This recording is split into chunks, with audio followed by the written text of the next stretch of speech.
Bonsoir et merci à tous de vous informer sur RTI 1 à la une de l'actualité ce soir. 1500 ouvrages de lecture pour enfants ont été offerts à la Fondation Children of Africa par l'ambassade des États-Unis en Côte d'Ivoire. La présidente de la fondation, la première dame Dominique Ouattara, a reçu aujourd'hui ce don dans les locaux de l'ambassade. Un incendie a ravagé le local du centre technique central de Orange Côte d'Ivoire dans la commune du Plateau, avec un impact sur le réseau téléphonique. Le ministre de la Communication est allé constater les dégâts. Déjà, le rétablissement a commencé, mais de façon progressive. La demande en ciment est de plus en plus importante en Côte d'Ivoire. En début d'année, une hausse du prix a été évitée grâce à l'intervention des autorités ivoiriennes. Quels sont les facteurs qui impactent réellement le coût de production? Le dossier de ce soir est consacré à la question. Et puis le Parlement arménien a rejeté la candidature de Nicole Pachinian au poste de Premier ministre. Le meneur de la contestation, qui dure déjà depuis des semaines, annonce une campagne de désobéissance civile. Bienvenue dans ce nouveau 20h sur RTI 1. Commençons par un communiqué de la présidence de la République. Le président de la République, son Excellence M. Alassane Ouattara, a procédé ce mercredi 2 mai 2018 à la signature d'un décret portant intérim du ministre chargé des relations avec les institutions. Ainsi, M. Patrick Hachi, ministre, secrétaire général de la présidence de la République, est nommé ministre chargé des relations avec les institutions par intérim. Fait à Abidjan le 2 mai 2018 et c'est signé le directeur de cabinet du président de la République, Fidel Sarasoro. L'ambassade des États-Unis en Côte d'Ivoire a offert ce mercredi des ouvrages à la Fondation Children of Africa. La première dame de Côte d'Ivoire, présidente de cette ONG, a reçu ce don composé de 1500 livres pour enfants. Chiram Kofi Abola. 1500 livres à la Fondation Children of Africa, bien au programme des bibliobus institués par la première dame de Côte d'Ivoire, Dominique Ouattara.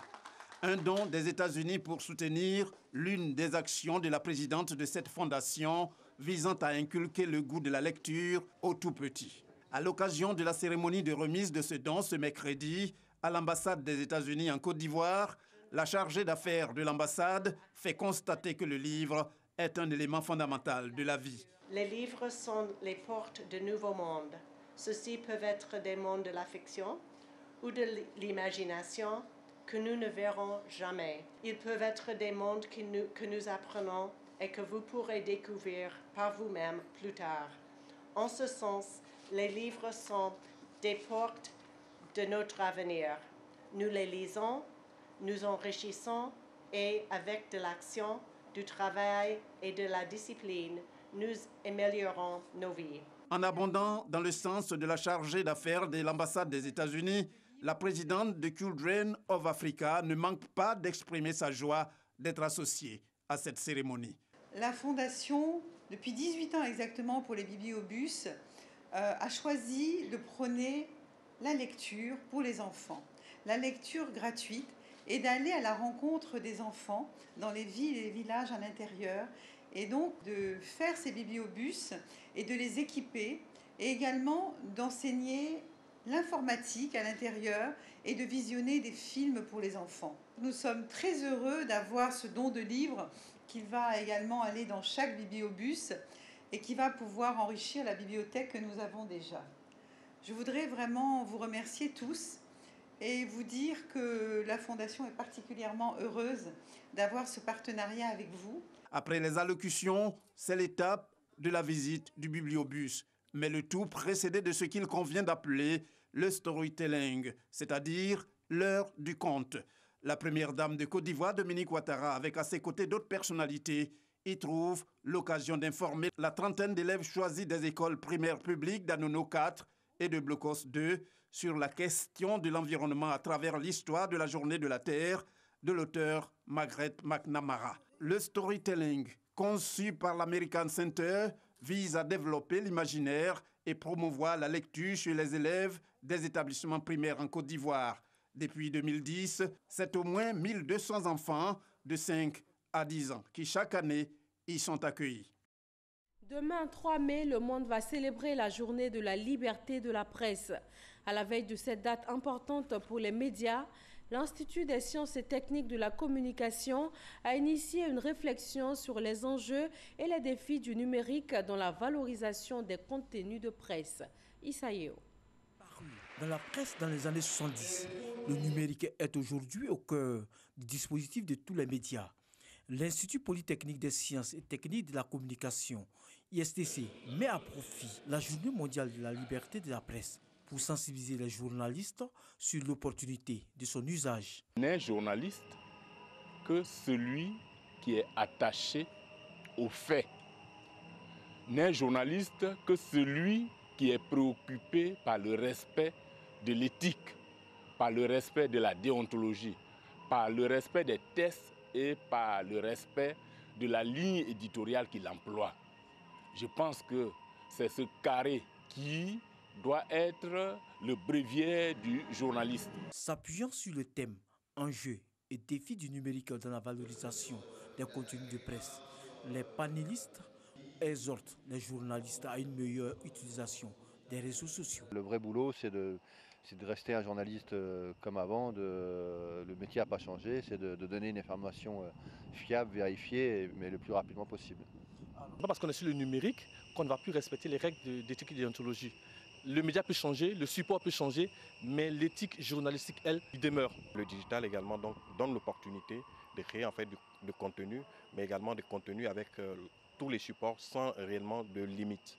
Parce qu'il faut indiquer que les médias classiques qu'on avait, c'est-à-dire soit des questions de temps ou alors d'espace. Le digital réellement donc offre une palette d'opportunités, mais il faut savoir donc réinventer en fait les médias dans le contenu. Cette rencontre qui a eu lieu en prélude à la célébration de la Journée mondiale de la liberté de la presse a été l'occasion pour l'ISTC de décerner des diplômes d'honneur à tous les étudiants ayant contribué à l'animation du journal de communicateurs. Un hommage a également été rendu à Kone Paragasoro, Ebony 2017, journaliste à la RTI et ancien étudiant de l'ISTC.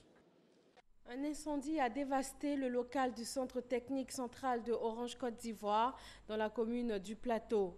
Le réseau téléphonique et la connexion Internet des usagers ont été impactés. Le ministre de la Communication, de l'Économie numérique et de la Poste, Bruno Nabagné-Koné, est allé constater les dégâts et aussi apporter son soutien à l'opérateur téléphonique sinistré. Nadia Edja et Ami Sissoko.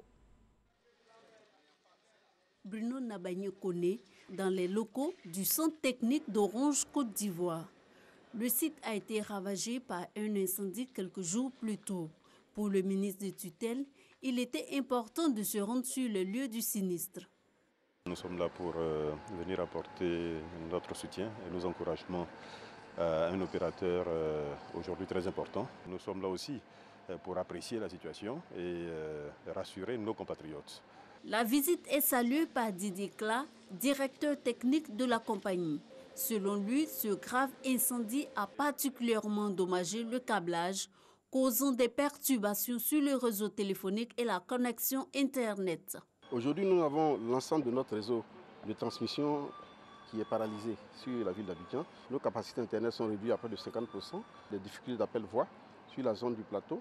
Pour le fixe, plateau Adjamé et Cocody sont impactés. Et aussi, nous avons quelques services, d'autres services, les entreprises, les GAB des entreprises qui ne marchent pas. Toutes nos équipes travaillent d'arrache-pied et nous tenons à rassurer que nous faisons le maximum d'efforts pour que les services soient rétablis dans les meilleurs délais. L'incendie est survenu à l'aube lundi dernier. Les raisons sont encore méconnues. L'enquête policière est en cours. Selon les dernières informations qui nous sont parvenues de la direction technique de la société, 200 personnes sont mobilisées sur le site et travaillent continuellement. Certaines banques ont déjà été rétablies.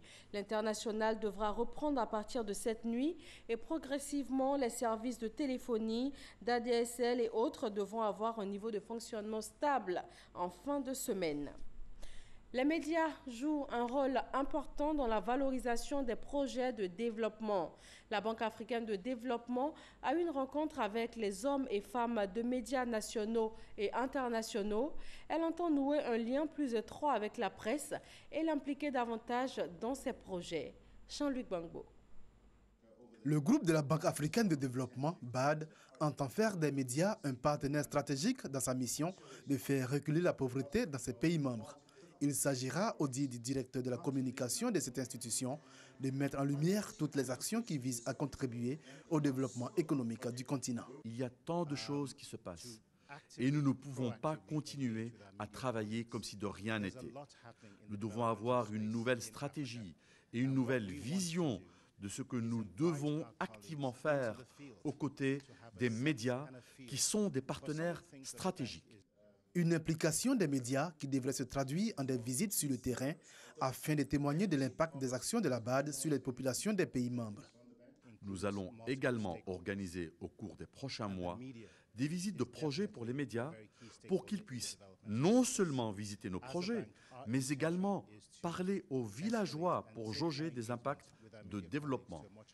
C'est donc ici un des éléments d'une action plus large. Pour joindre l'acte à la parole, une délégation de journalistes se rendra en fin de semaine dans des villages de Yamoussoukro pour visiter le projet Simol Undong Village, un projet de développement rural d'origine coréenne qui s'articule autour du changement de mentalité et de l'implication des populations rurales dans la réalisation des infrastructures de développement de leur localité.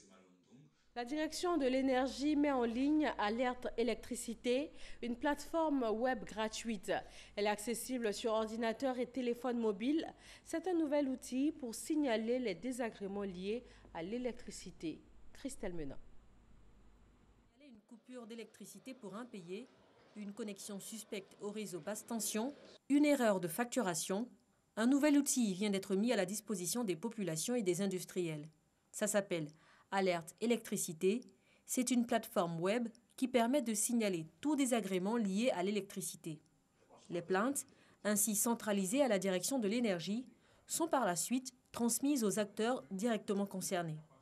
L'ANARECI et le 179 de la compagnie ivoirienne d'électricité restent toujours d'usage, en première intention.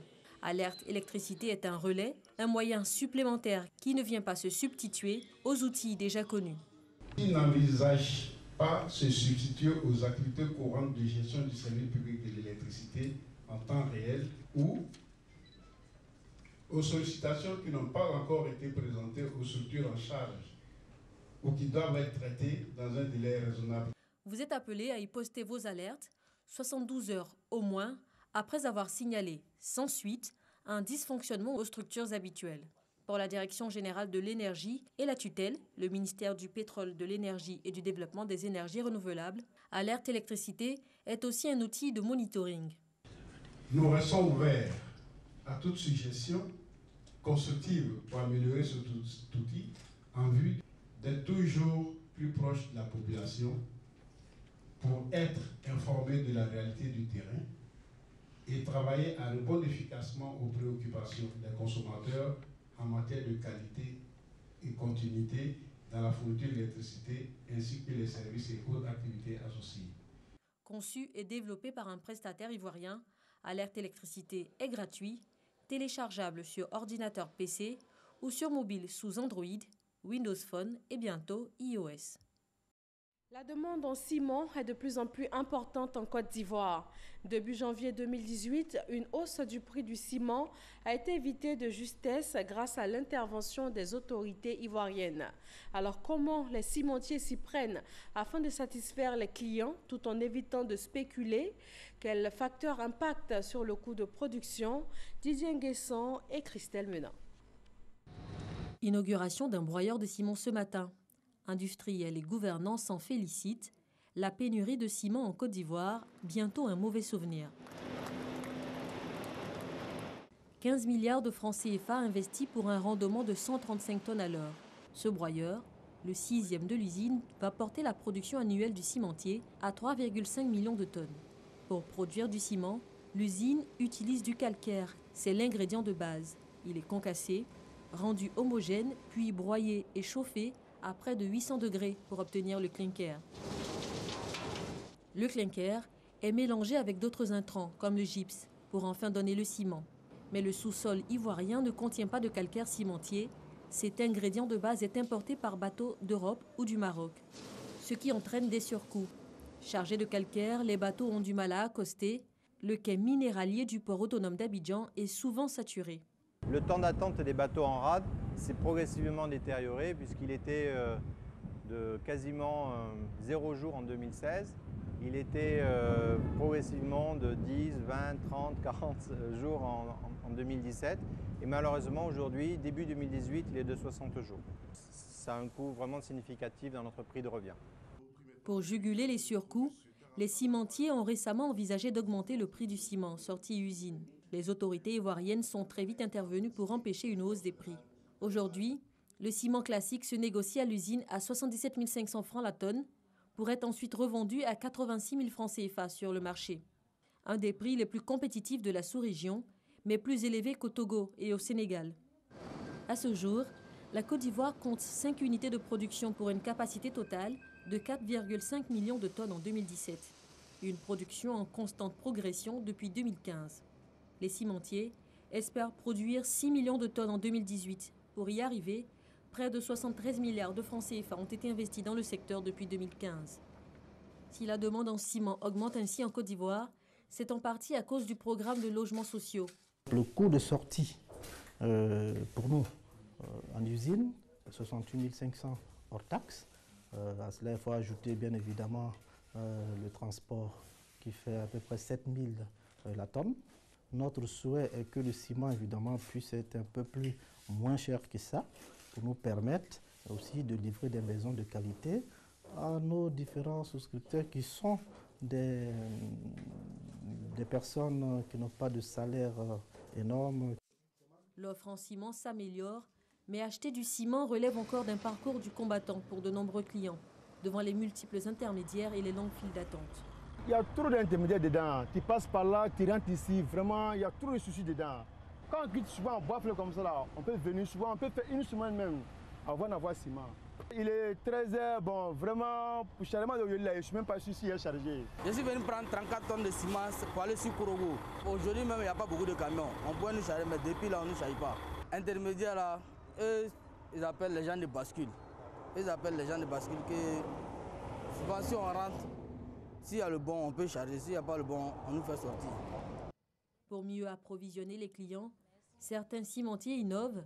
Plus d'achat individuel à l'usine. Le client doit se rendre directement dans une franchise ou un point de vente officiel. Je suis venu prendre 3 sacs de ciment matin là. Ok, il y en a non? Oui, il y en a. Ok, bon. Dis à tes gars là, ils vont envoyer ça là-bas. Paiement par virement bancaire ou mobile money, tout est fait pour éviter les intermédiaires et la manipulation de cash. Aïssata fait partie des 210 franchisés installés sur tout le territoire national par un cimentier. Dans ces franchises, le temps moyen d'approvisionnement est de 24 heures, un record.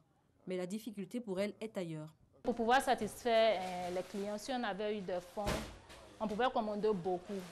Là, le magasin allait toujours approvisionner. Pas assez de trésorerie. Sur la tonne de ciment, chaque revendeur génère une marge de 6%. L'option de ces points de vente permet de respecter les prix officiels du ciment, même en cas de pénurie, et d'éviter la spéculation avec des revendeurs individuels. La demande est croissante, l'offre devrait suivre. D'autres cimentiers sont déjà annoncés en Côte d'Ivoire. Voilà, c'était un dossier signé Christelle Menon et Didier Nguessan. Le 13e Salon international de l'agriculture du Maroc a refermé ses portes. Du 24 au 29 avril dernier, la ville de Meknès a accueilli près de 1400 exposants issus de 67 pays dont la Côte d'Ivoire. Plusieurs accords de partenariat technique ont été signés entre les structures du monde agricole ivoirien et marocain. Noël Niagno. Le Siam à Meknès, rendez-vous du donner et du recevoir. La Côte d'Ivoire s'en sort avec 3 conventions signées avec des structures pour performer davantage dans le secteur agricole. La Chambre d'agriculture de Côte d'Ivoire a scellé une alliance avec celle de Casablanca. Une démonstration de la nature de cette plateforme de rencontre qu'est le Salon de Meknès. Il y a des choses que nous, aujourd'hui, au Maroc, on maîtrise bien. Les Africains, ils n'ont pas. Comme on est aujourd'hui fort sur la partie viande, lait, goutte à goutte, beaucoup de choses, et les légumes, fruits, tout ça.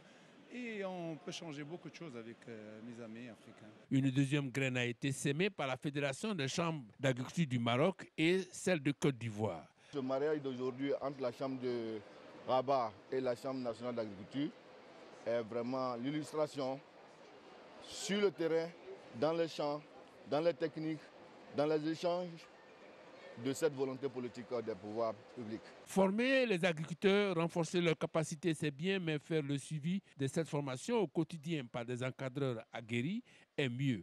Voilà le sens de cette autre signature de convention entre l'ANADER, l'Agence nationale de développement rural de Côte d'Ivoire, et l'ADA, l'Agence de développement de l'agriculture du Maroc, une des déclinaisons du plan Maroc vert. On a mis au point le plan Maroc vert en 2008, donc il fallait une agence, une structure qui doit porter ce plan Maroc vert et le suivre et l'évaluer. Et donc c'est l'Agence pour le développement agricole. Il y a une autre chose importante, c'est la levée des fonds auprès des bailleurs de fonds internationaux, auprès des bailleurs de fonds de la finance climat et la promotion de la coopération bilatérale et multilatérale dans le cadre de l'agriculture. Et d'ailleurs, c'est l'objet aujourd'hui de cette convention qu'on signe avec la Côte d'Ivoire. Comment structurer l'exploitation des acquis de cette convention stratégique? Le directeur général de l'ANADER est venu à Meknes avec un schéma. On va d'abord faire la formation d'une dizaine de cadres de haut niveau de l'ANADER en ingénierie de la formation et ensuite en ingénierie du montage de projets. Et quand ceux-là vont acquérir la formation ici au Maroc, ils vont retourner en Côte d'Ivoire, ils vont l'appliquer. Il y a des experts de l'ADA et de l'AMSI qui viendront en Côte d'Ivoire pour voir comment est-ce qu'ils commencent à appliquer ce qu'ils ont appris ici au Maroc. Et après ça, nous allons faire le résumé, l'évaluation de cette formation-là, et on voit qu'est-ce qui a marché, qu'est-ce qui n'a pas marché, qu'est-ce qu'il faut corriger et comment est-ce qu'il faut le mettre en application au niveau du terrain. Au total, la Côte d'Ivoire et le Maroc ont arrosé à nouveau par la signature de ces conventions la coopération née depuis feu Félix Houphouët-Boigny et le roi Hassan II et qui se prolonge sous Alassane Ouattara et le roi Mohamed VI. Le Salon international du tourisme d'Abidjan a lui aussi pris fin. 15 pays invités, notamment le Gabon, le Mali, le Niger et la RDC. Les ministres du tourisme de ces pays et celui de la Côte d'Ivoire ont visité les différents stands avant de refermer officiellement la 8e édition hier 1er mai. Patricia Omouetia. Après 5 jours de festivités et d'animation, le Salon international du tourisme d'Abidjan, qui s'est déroulé sous le thème « Nouvelles technologies au service du tourisme », a fermé ses portes sur une note d'espoir et de satisfaction. Vous nous avez donné l'occasion de vivre des moments exceptionnels, faisant pour l'instant de la Côte d'Ivoire un carrefour essentiel de l'Afrique et partant la capitale du tourisme africain. Je tiens à vous dire merci pour votre mobilisation exemplaire. 5 jours pour découvrir et faire découvrir les offres touristiques de la Côte d'Ivoire. Nous sommes fiers parce que cette activité est l'une des plus grandes en Côte d'Ivoire. Elle permet de réunir l'ensemble des secteurs d'activité concernant le tourisme et la promotion. Nous avons mis 8 mois de travail. Nous avons fléchi certainement dans les 2 dernières semaines, mais nous nous sommes rattrapés au moment de l'organisation. Certains ont vécu des émotions et d'autres ont réalisé des affaires. Participants et visiteurs sont satisfaits. Il faut être présent parce que la Côte d'Ivoire, d'une manière générale, a beaucoup à offrir au plan touristique. La Côte d'Ivoire, quand vous voyez le tourisme, la variété touristique de la Côte d'Ivoire, depuis le sud, le balnéaire, jusqu'au nord, en passant par le centre, c'est chaque fois des spécialités différentes. 200 exposants et plus de 15 pays invités pour l'édition 2018. En 8 ans d'existence, le Salon international du tourisme d'Abidjan est devenu une plateforme d'échange et de rencontres. Sur la scène politique ivoirienne, à quelques jours du 4e congrès extraordinaire du RDR, les appels à la mobilisation se multiplient. Le président du comité d'organisation a rencontré le bureau exécutif national du Rassemblement des jeunes républicains et les mouvements de soutien. Abou Soro. Échange entre le secrétaire général adjoint du RDR chargé de la jeunesse et de l'insertion socio-professionnelle des militants, le président du comité d'organisation du 4e congrès extraordinaire du RDR et le bureau exécutif national du RJR, le Rassemblement des jeunes républicains, les présidents départementaux et les mouvements de soutien. Un point à l'ordre du jour, le 4e congrès extraordinaire du RDR. Les ministres Sidi Touré et Adama Bictogo ont invité les jeunes à être les fers de lance de ce grand rassemblement. La politique ne vaut que par le contexte. La politique, c'est comme les vagues de la mer. À un moment de la vie politique, il y a des décisions à prendre. Et nous sommes face à une décision. C'est votre congrès. Celui-là, c'est votre congrès. Nous avons profité de cette rencontre pour pouvoir les sensibiliser relativement au prochain congrès extraordinaire du RDR qui se retrouve à la croisée d'une grande décision à prendre par rapport à l'avenir. Un appel au rassemblement et à la mobilisation.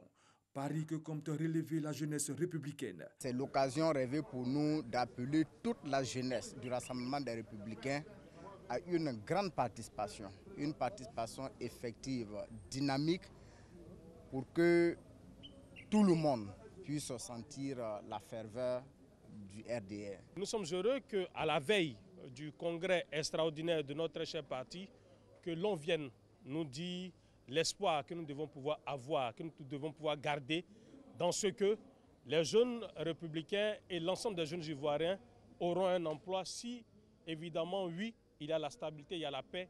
Que veut donc le RHDP Parti unifié? Le 4e congrès extraordinaire du RDR aura lieu le samedi 5 mai prochain au Palais des Sports à Treichville. Environ 10 000 membres statutaires sont attendus pour approuver la création du RHDP unifié. Merci Abou Sanogo. La délégation départementale du PDCI RDA section Agboville 2 a effectué sa rentrée politique à Aboudé Kouassikro dans la région de l'Agnébi-Tiassa. Les militants ont évoqué la construction d'un musée et sera dédié au dialogue dans cette localité. Olivier Iriebi et Alexis Ouedraogo. Le 72e anniversaire du PDCI RDA a été marqué par la rentrée politique de la délégation départementale section Agboville 2. C'était à Aboudé Kouassikro. Pour les initiateurs de cette cérémonie, la rencontre en ce lieu a un sens symbolique. Nous sommes venus à Aboudé Kouassikro saluer ceux qui ont eu le courage, ceux qui ont eu la générosité d'allumer cette flamme de la liberté à travers une organisation corporatiste a priori qui s'appelait le syndicat agricole africain, mais qui en réalité était un embryon même de la Côte d'Ivoire, puisque les fondateurs n'étaient pas forcément originaires d'Agboville. Ceux qui ont fondé le PDC avaient du génie, et c'est ce génie-là que nous sommes venus applaudir ici. Aboudé Dadié, village voisin à Aboudé Kouassikro, a un passé chargé d'histoire pour les militants du parti.